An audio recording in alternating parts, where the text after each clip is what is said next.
সেরা রাত সেরা রাত। হুম।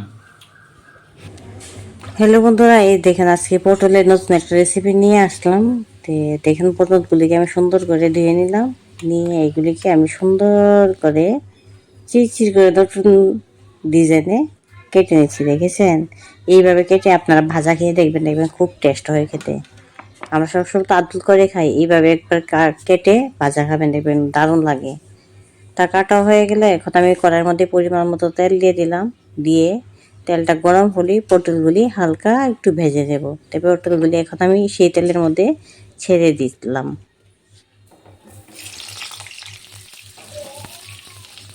সবগুলি পটল ছেড়ে দেওয়ার পর তার মধ্যে একটু স্বাদ মতো নুন আর কালারের জন্য একটু হলুদ দিয়ে আলতো হাতে নাড়িয়ে চাড়িয়ে ঢাকনা দিয়ে দেব।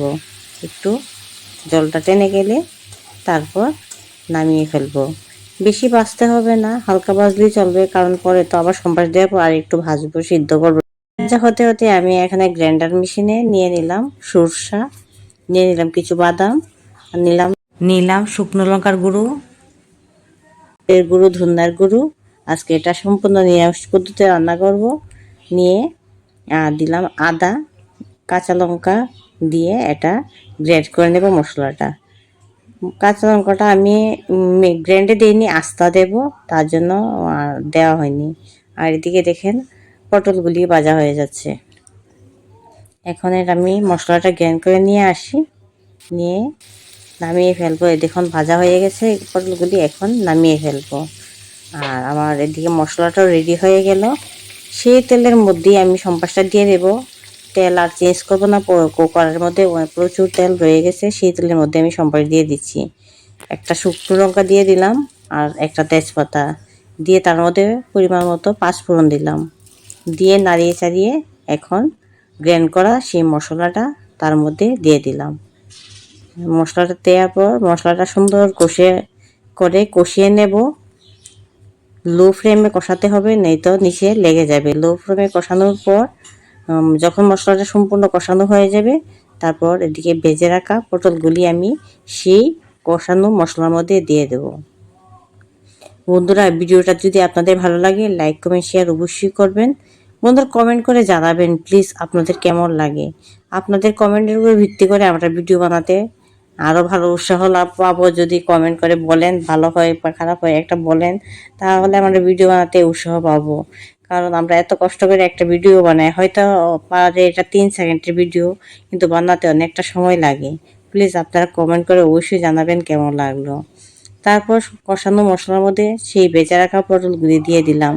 দিয়ে আবার হালকা নাড়িয়ে চাড়িয়ে একদম লো ফ্লেমে নাড়াবো, লো ফ্লেম করে রাখবো। দেখেন কষানো হয়ে গেছে, এখন পরিমাণ মতো জল দিয়ে দিলাম। যে গ্রাইন্ড করা মেশিনটার মধ্যে, বাটিটার মধ্যে আমার মশলাটা রয়েছে, সেই মশলাটাও কিন্তু ধুয়ে দিয়েছি, ফেলিনি কিন্তু। তারপর পরিমাণ মতো জল দিয়ে এখন ঢাকনা দিয়ে রেখে দেব, এটা একটু সিদ্ধ হওয়ার জন্য। সিদ্ধ হওয়ার পর এই দেখেন, এই যে তরকারি এই শব্দটা করেন আমার কাছে খুবই খুবই ভালো লাগে, তার জন্য আপনাদের কাছে সেই শব্দ সাউন্ডটা আমি শেয়ার করি। আর দেখেন মোটামুটি হয়ে যাচ্ছে আমার আজকে পটলের ফুর। মানে পটলের পুর, এটা পুর না, এটা একটা সবজির মতনই হয়েছে, পুর রান্না হয়নি। পটল কষা বলতে পারেন, হ্যাঁ সর্ষে দিয়ে পটল কষা। একটু নামানোর আগে একটু চিনি দেব, আমি একটা দিদির থেকে শিখেছি, একটু চিনি দিলে নাকি তরকারি ফ্লেভারটা, খাওয়ার স্বাদটা অন্যরকম হয়, সত্যি যা অন্যরকম হয়, খেতে খুবই ভালো লাগে।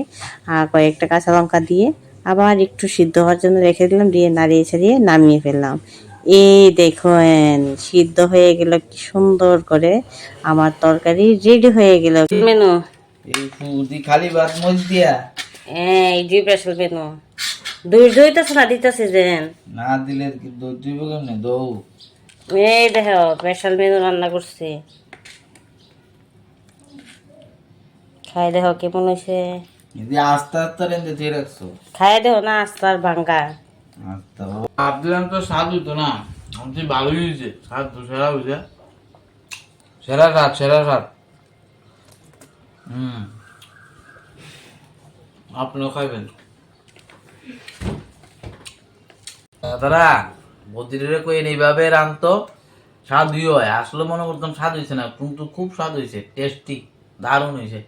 সেরা সেরা